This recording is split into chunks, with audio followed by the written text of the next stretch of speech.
Patay ang isang mag-ina at kritikal naman ang kanilang padre de pamilya matapos sa pagtatagain sa Macabebe, Pampanga. Kinilalang napatay na si Sara Perez at kanyang 2 taong gulang na anak na lalaki. Agaw buhay naman ang padre de pamilya na si Jojo Perez.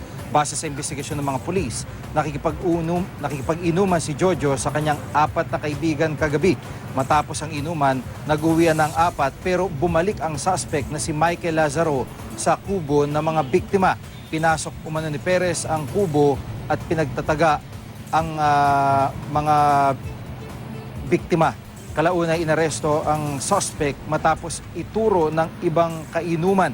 Tumanggi ang suspect na magbigay ng pahayag. Nakakulong siya ngayon sa Macabebe Municipal Jail. Ayon sa mga pulis, sobrang kalasingan ang nakikitang inisyal na dahilan sa pagpatay. Pero hindi inaalis ang posibilidad na gumagamit ng illegal na droga ang suspect. Kaya ito'y kagad na isinailalim sa drug test.